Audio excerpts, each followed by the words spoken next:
ሰበር ዜና ህዳር 19 ጤና ይስጥልኝ አድማጭ ተመልካቾች እንደምን አረፈዳችሁ። የሰዓቱን አበይትና ሰበር ዜናዎች ይዘን ቀርበናል። በቅድሚያም አርዕስተ ዜናዎቹን በማስቀደም ጀምራለሁ። በመቀሌና በአዲስ አበባ ከፍተኛ የቦምብ ፍንዳታዎች መሰማታቸው ተነገረ። በመቀሌ በተሰማው የቦምብ ፍንዳታ ፈጻሚዎቹ የጥፋት ኃይሎች ተብለው በህወሓት ሲፈረጁ፣ ብልጽግና ደግሞ ያፈነዳው ህወሓት ነው ብሏል። ዝርዝር ዘገባ ይዘንበታል። የአዲስ አበባው የቦምብ ፍንዳታ ደግሞ 12ኛ ፖሊስ ጣቢያ ላይ መሆኑ ተነግሯል። ዝርዝር ይዘንበታል።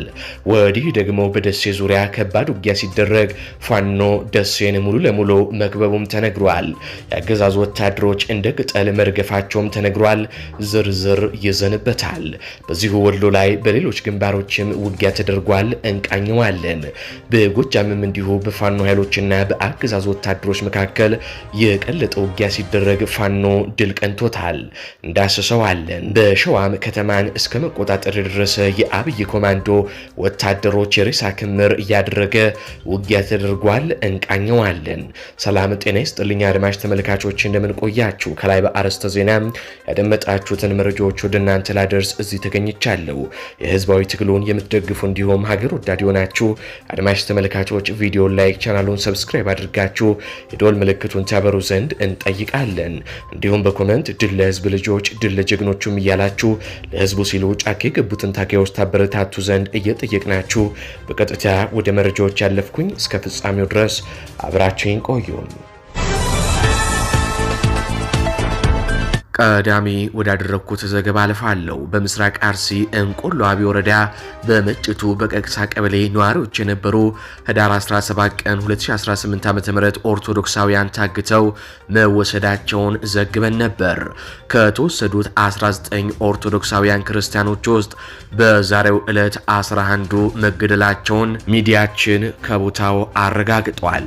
ይህ ማለት ከጥቅምት አጋማሽ ጀምሮ በምስራቅ አርሲ የተገደሉ ክርስቲያኖች ቁጥር 69 ደርሷል ማለት ነው።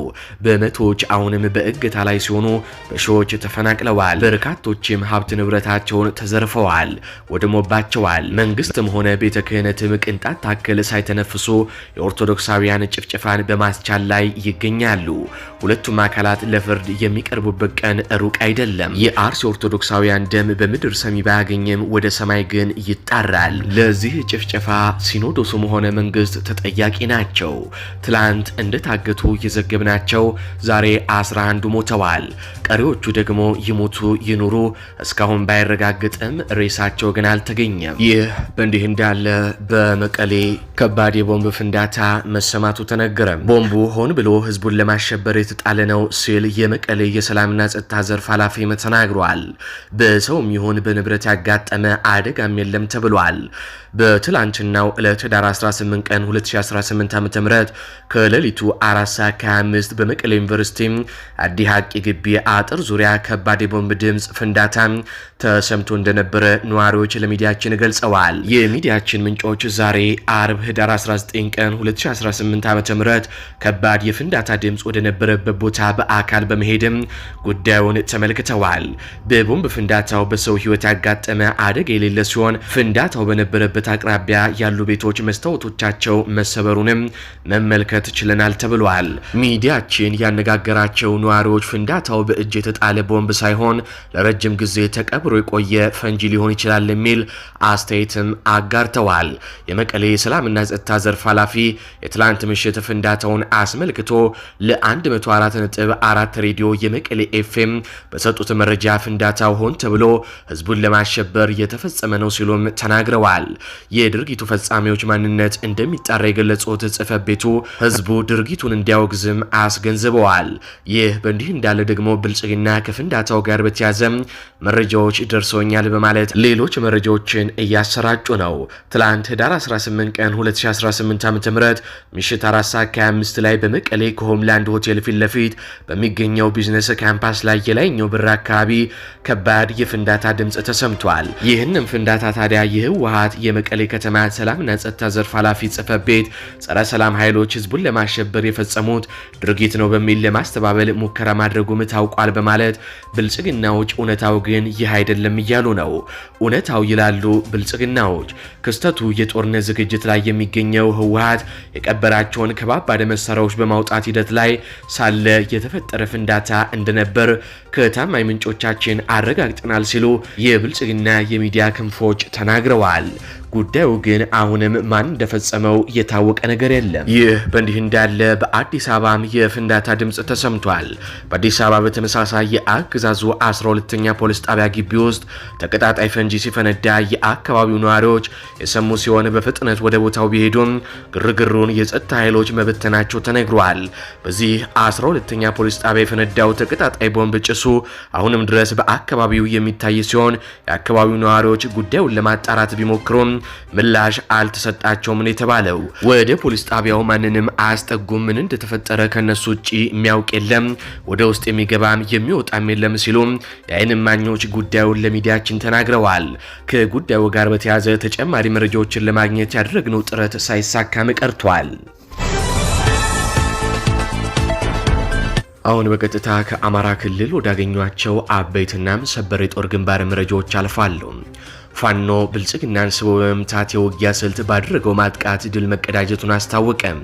በምስራቅ አማራ ቀጠና ብላንታና በአምባሰል ወረዳ አዋሳኝ ልዩ ስሙ ተሬ ተብሎ በሚጠራው አካባቢ የብልጽግናን ኃይል ስቦ በመምታት የውጊያ ስልት ፋኖ ባደረገው ማጥቃት በርካታ የብልጽግና ቡድን ተላላኪ ወታደሮች ሙትና ቁስለኛ መደረጋቸውን ሚዲያችን ለማረጋገጥ ችሏል። በአፋባሃ ምስራቅ አማራ ቀጠና ሚኒሊክ እዝ በቅርቡ በኮር ደረጃ ከተዋቀረበት ዕለት ጀምሮ ከወትሮ በተለየ ሁኔታ በብልጽግና ላይ ከባባድ ጥቃቶችን በመሰንዘር ታላላቅ ድሎችን እየተቀዳጀ የሚገኘው የደጋው መብረቁ ኮር በትላንትናው ዕለት ከረፋዱ ጀምሮ እስከ አመሻሹን በተሬ ቀጠና ባደረገው ተጋድሎ በብልጽግና ላይ ከባድ የሆነ የሰብአዊና ቁሳዊ ኪሳራ ማድረስ ችሏል። በትላንቱ ውጊያ ፋኖ የብልጽግናን ኃይል ወደ ተሬ ቀጠና ስቦ ካስገባው በኋላ ነው መውጫ መግቢያውን በመዝጋት ማጥቃት የጀመረው የተባለ ሲሆን በዚህም በርካታ የጸረ አማራው ብልጽግና ቡድን ወታደሮች ሙትና ቁስለኛ ሲደረጉ፣ ቀሪዎቹ ደግሞ የወደቁ ጓዶቻቸውን ሳያነሱ ወደ ተንታ ወረዳ መፈርጠጣቸውን ሚዲያችን ከደጋው መብረቁ ኮር ህዝብ ግንኙነት ክፍል ለማረጋገጥ ችሏል። በተሬ ቀጠና በርካታ የብልጽግና አስክሬን በአርሶ አደሩ ማሳ ወድቆ እንደሚገኝም ነው የተገለጸው። ይህ በእንዲህ እንዳለ ወደ ጎጃም ስናልፍ የአፋባሃ ቴዎድሮስ እዝ የ206ኛ ኮር 14ኛ ክፍለ ጦር አካል የሆነው የበረኸኛው ቀስተ ደመና ሻለቃ በዛሬው ዕለት በዘመቻ ሙላት ንጉሴ በደብረ ኤልያስ ከተማ ባደረገው ውጊያ በብልጽግና የመከላከያ ሰራዊት በሚሊሻና አድማ ብተና ላይ ድል መቀዳጀቱን አስታውቋል። ውጊያው በደብረ ኤልያስ ከተማ ሆስፒታል አዲሷ ቤተክርስቲያን ትግል ፍሬ ጀርባ ላይ የተደረገ ሲሆን በርካታ ቁጥር ያለው አድማ ብተና ሚሊሻና መከላከያም ተደምስሷል። የሌባ ስብስቡ የብልጽግና ቡድን ወራሪ ሰራዊቱን በማሰማራት የአርሶ አደሩን ሰብል እያወደመና እየዘረፈም ለሽፋኑ ቀጠናዎችን አስሻለው ፋኖንም በትኛለሁ እያለ ዲስኩሩን በሚያናፍስበት ሰዓት ጀግኖቹ የቀስተ ደመና ክንደ ነበልባሎች ፋኖች ማዘዣው ላይ ገብተው በአናቱ ላይ ጨፍረውበታል። ክምር ሬሳና ቁስለኛ አስታቅፈውታል ሲሉ የዓይን እማኞች ገልጸዋል። በፋኖች ሜዳ የጀግኖቹን እሳታዊ ክንድ መቋቋም ያቃተውና በየዕለቱ ለበላይ አለቆች የውሸት ሪፖርት ማቅረብ የማይሰለቸው የሐሰት አባት የጥፋት አበጋዝ የሆነው የብልጽግና ስርዓት ወራሪ ሰራዊት ከሰሞኑ አዲስ ስምሪት በመውሰድ በገጠራማ አካባቢዎች ላይ አደረግኩት ባለው አሰሳ በስነ ልቦናው የሞተው የወራሪው ሰራዊት አስክሬን በየደረሰበት እያዝረከረከ በዋለበት ሳያድር ባደረበት ሳይውል ከመሄዱም በላይ ቀስተኞቹ በወሬ የሚፈታ ስነ ልቦና የገነቡ ይመስል ፋኖን በረሃ አስገብተነዋል እያለ ወሬውን ሲጠርቅ ጀግኖቹ ደብረ ኤልያስ ከተማ ላይ በዛሬው ዕለት ተከስተው የጀግንነት ስራን ሰርተው እየተጎማሸሩም ተመልሰዋል። በአመራሮቹ የውሸት ግንባታ የተሞላ ወራሪ ሰራዊትም ጀግኖቹን ከበረሃው ሲጠብቅ ማዘዣ ጣቢያው ላይ ገብተው በፈጠሩት መብረቂያ ጥቃት ተደናብሮ እግሬ አውጭኝ ሲፈረጥጥ አርፍዷል። በውጊያውም 10 አድማ ብተና ሚሊሻ ሲቆስል በርካታ ቁጥር ያለው ባንዳና ሚሊሻ አድማ ብተና ጡት ቆራጭ መከላከያ ሙትና ቁስለኛ መሆናቸውም ተረጋግጧል። ከዚህ ጋር በተያያዘ በርካታ ሙትና ቁስለኛ በመመዝገቡ ሙሉ ለሙሉ ቁጥራዊ መረጃዎችን ለማወቅም አስቸጋሪ ሆኗል። በርካታ የነፍስ ወከፍ መሳሪያም ተማርኳል ነው የተባለው። የተባለው። ይህ በእንዲህ እንዳለ ወደ ሸዋ ስናልፍ መሐመድ ቢሆነኝ ኮር በአንኮበር ወረዳ አልዩ አምባ ከተማ ታላቅ ድል ተቀዳጀ። የአፋሕድ ሸዋ ጠቅላይ ግዛት እዝ ግዙፉ መሐመድ ቢሆነኝ ኮር በስሩ ካሉ አይበገሪ ክፍለ ጦሮች መካከል ማለትም ከጣይቱ ክፍለ ጦርና ከወንዱ አስቻለው ደሴ ክፍለ ጦር ጥቂት ሻለቃዎች በጋራ በማድረግ በሸዋ ጠቅላይ ግዛት እዝ በተጉልትና ቡልጋ አውራጃ አንኮበር ወረዳ አልዩ አምባ ከተማ ኮር ታላቅ ድልን ተቀዳጅቷል። የአርበኛ መሐመድ ቢሆነኝ መታሰቢያ ኮር ባለው ጠንካራ የመረጃና ደህንነት መረብ አማካኝነት በዛሬው ዕለት በአልዩ አምባ ከተማ የብልጽግና ኃይልን በማይጠረጠርበት ሁኔታ የውስጥ መረጃዎቹን በማጥናት ከሌሊቱ 10 ሰዓት ተኩል በአገዛዝ ወንበር አስጠባቂ ጥምር ጦር ላይ በፈጸመው መብረቃዊ ጥቃት ከባድ ሰዋዊና ቁሳዊ ኪሳራም አድርሶበታል። ጀግኖቹ የጣይቱ ክፍለ ጦርና የወንዱ አስቻለው ደሴ ክፍለ ጦር ውስን ሻለቃዎች አልዩ አምባ ከተማን ተቆጣጥረው የአገዛዙን ነፍስ ወከፍና የቡድን መሳሪያ እንዲሁም ተተኳሾችን ማርከው ለሆዱ ሲል የአማራን ህዝብ የካደውን አድማ ብተና ሚሊሻ እንዲሁም የመከላከያ ኮማንዶ ጦር እንደ ቅጠል አርግፈው ስትራቴጂክ ጠቀሜታ አንጻር ከተማዋን ድጋሚ ለቀው ከምሽጋቸው ተመልሰዋል ነው የተባለው። በተጨማሪም ከደብረ ብርሃን ከተማ ወደ አንኮበር ከተማ ለገዛ የተንቀሳቀሰው የብልጽግና ኮማንዶ ጦር ከአንኮበር ከተማ አቅራቢያ የምትገኘው ድበት መገንጠያ ላይ ወንዱ አስቻለው ደሴ ክፍለ ጦር ሻለቃዎች ደፈጣ በመጣል የፋኖ ኃይልን አፈሞዝ አቅም ሰውት ካሰበበት ሳይደርስ ሙትና ቁስለኛ አድርገው መልሰውታል። እንዲሁም በአንኮበር ወረዳ ዙሪያ የተደራጁ የአርበኞች ጦር ልዩ ልጅ አየለ ኃይሌ ብርጌድ ተብለው በተሰየመው ጦር ከግንባር ለተሰለፈው ጦራቸው የኋላ ደጀን በመሆን ትልቅ ተሳትፎ እንደነበራቸው የኮሮ ህዝብ ግንኙነት ኃላፊ ለሚዲያችን ገልጿል። በአሁኑ ሰዓት በአልዩ አምባ ከተማ በርካታ ቁጥር ያለው የብልጽግና ጥምር ጦር ሬሳው ተረፍርፎ ከሞት የተረፈው የአገዛዙ ሰራዊት ሬሳውንና ቁስለኛውን እየሰበሰበ ወደ አንኮበር ከተማ ሆስፒታል እያስገባም ይገኛል ተብሏል። እንዲሁም በአንኮበር ከተማ ዙሪያ የወንዱ አስቻለው ደሴ ክፍለ ጦር ድብት መገንጥ የተባለው ቦታ ላይ ለእገዛ በመጣ በብልጽግና ኮማንዶ ጦር ላይ በደረሰበት ደፈጣ ጥቃት ይሁንኑ ቁስለኛና ሬሳ ለማንሳት ሌላ ተጨማሪ ኃይል ከእነዋነሪ ከተማ $4 ተጭኖ እንደተንቀሳቀሰም ነው የተነገረው። ይህ በእንዲህ እንዳለ ለበርካታ ጊዜያት ደሴ በፋኖ ስር ተከባም እንደምትገኝ ተነገረ። በአሁኑ ሰዓት በኩታብር ወረዳ ከቀበሌ 14 እስከ 21 ያለው ሰፊ ቀጠና ከ23 ቀበሌ እስከ 21 ቀበሌ በሙሉ በፋኖ ቁጥጥር ስርም ይገኛል። ከ50 በላይ ሚሊሻ እንደ ጧት ጤዛ በዛሬው ዕለት መረፍረፉንም ሰምተናል። የደሴ ዙሪያ ወረዳዎች መቀመጫዎች ራሱ ደሴ ከተማን ጨምሮ ከ40 በላይ ቀበሌዎች ውስጥ 26ቱ በከፊል አሊያም ሙሉ በሙሉ በፋኖ ኃይሎች እጅም ወድቋል የተባለው። አሁን ደሴ ሙሉ በሙሉ በሚባል ደረጃ ዙሪያ በፋኖ ተከባም ትገኛለች። ይህ በእንዲህ እንዳለ በአምባሰል ወረዳ ከግሸን እስከ ደልባ ድረስ በተደረገ ውጊያ አንድ አመራርን ጨምሮ ከ50 በላይ የአገዛዙ ወታደሮች መገደላቸው ታወቀ። በቀጠናው ብዙ 23 እና በሞርተር እንዲሁም በሌሎች ከባባድ መሳሪያዎች ታግዞ ጥቃት ከፍቶ የነበረው የሰሜን ምስራቅ እዝ 801ኛ ኮር የ45ኛ ክፍለ ጦር ሰራዊት ከወደ ፋኖ የተሰነዘረበትን የመልሶ ማጥቃት እርምጃ መቋቋም አቅቶት ከባድ የሆነ የሰብአዊና ቁሳዊ ውድመት ተከናንቦ ወደ መጣበት መፈርጠጡም ተገልጿል። ከህዳር 17 2018 ዓ.ም ጀምሮ እስከ ዛሬዋ ዕለት በብልጽግና ላይ የጸረ ማጥቃት እርምጃውን በመውሰድ ድል የተቀዳጁት በአፋባሃ ሚኒሊክ እዝ ልጅ ኢያሱ ኮር የ23ኛ ክፍለ ጦር አባላት መሆናቸውንም ሚዲያችን ከእዙ አመራር አረጋግጧል። በአውደ ውጊያው አንድ አመራርን ጨምሮ ከ50 በላይ የብልጽግና ኃይል ሲደመሰስ ቁጥሩ በውል ያልታወቀ ኃይል ከፍተኛ ቁስለኛ መደረጉንም ኮሩ አስታውቋል።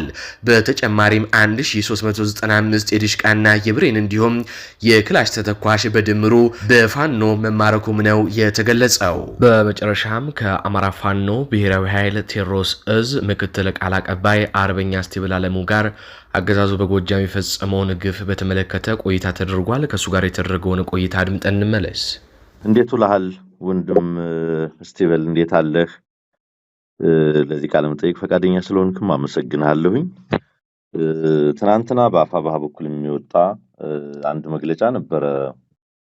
ገለልተኛ አካል ገብቶ አገዛዙ እየፈጸማቸው ያሉ ግፎችን እንዲመረምር የሚጠይቅ ነው የነበረውና እስቲ ከሱን ጀምር።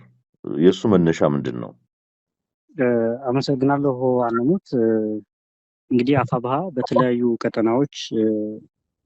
የህዝብ ጭፍጨፋዎችና ምንም የማያውቁ ንጹሃንን በአሸባሪው እና በአረመኔው አብይ አህመድ ስርዓት በኩል ጭፍጨፋ ተካሂዷል። ይሄንን ጭፍጨፋውን ግን ፋኖ ነው ያደረገው የሚል ቪዲዮዎች እየወጡ ስለነበር አፋብኃ በአጠቃላይ ገለልተኛ አካል መጥቶ ነገሮችን እንዲያጣራና የጦር ወንጀል የፈጸመው አካል ላይ ዓለም አቀፋዊ እርምጃ እንዲወሰድበት ደብዳቤ ጽፏል።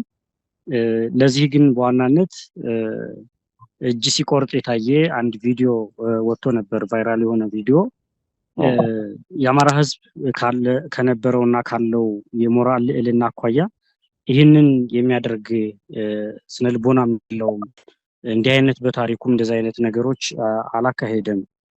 ነገር ግን ጠላት የአማራን ህዝብ አንበርክኮ ለመግዛት ጭካኔ በተሞላበት መልኩ በተለያዩ ቀጠናዎች እንደዚህ አይነት የጭካኔ ድርጊቶች ሲፈጸም ከአንዴም ሁለቴ በተለያዩ ቀጠናዎች ታይቷል።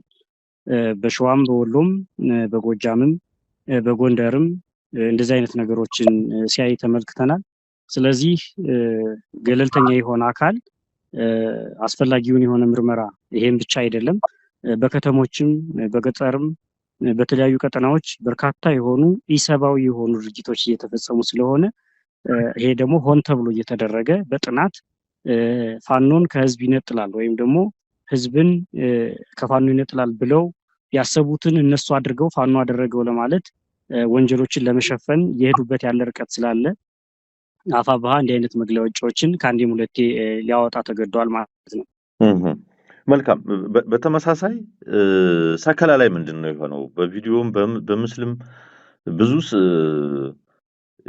በጣም አስደንጋጭ ምስሎች ናቸው የመጡት የተመለከትነው። ምንድነው የሆነው ሰከላ ላይ? ሰከላ ላይ ብቻ አይደለም። በነገራችን ላይ በዚህ ሳምንት ብቻ በእኛ በቴዎድሮስ እዝ ቀጠና ውስጥ በአዴት፣ በደንበጫ፣ በሰከላ፣ በአማኑኤል ማቻከል ወረዳ አካባቢ በርካታ የሆኑ ኢሰብአዊ የሆኑ ጭፍጨፋዎች ተደርገዋል። አገዳደሎችም ከዚህ በፊት እንደምናውቃቸው በጥይት የተገደሉ አይደሉም። አይን በማውጣት ብልት በመቁረጥ እና ምላስ በመቁረጥ ነው ይሄ ነገር የተደረገው። ህዝቡን በጣም አሳዝኗል። እንግዲህ ይሄንን ለምን አደረገው ብለን የምናይ ከሆነ በርካታ ምክንያቶች አሉት። አንደኛው እንግዲህ ከጥላቻ የመነጨ ነው። ህዝብን ከመጥላት የመነጨ ነው ይሄን የሚያደርገው።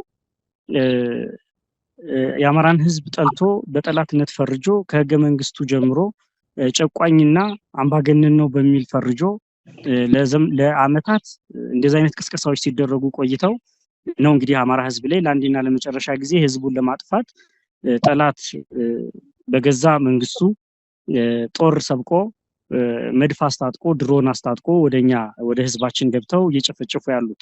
ሰው ምንድነው ይሄን እያደረገ ያለው ይሄ ስርዓት ካልከኝ፣ የመጀመሪያው ህገ መንግስታዊ ጥላቻ ስላለ በአማራ ህዝብ ላይ አማራን ለማጥፋት ሆን ተብሎ የተደረገ ነገር ነው።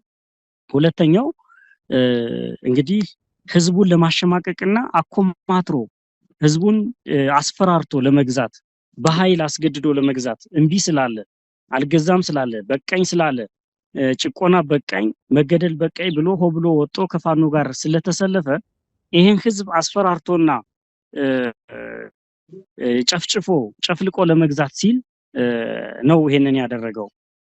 እያደረገ ያለው እንዲህ የምትሆኑ ከሆነ የምትጠሉኝ ከሆነ ከኔ ጎን ማትሰለፉ ከሆነ እንደምታዩት ምላሳችሁን አውጥቼ እገላለሁ፣ ብልታችሁን ቆርጬ እገላችኋለሁ ብሎ ህዝብን አስፈራርቶ ለመግዛት ያደረገበት ሂደት ነው።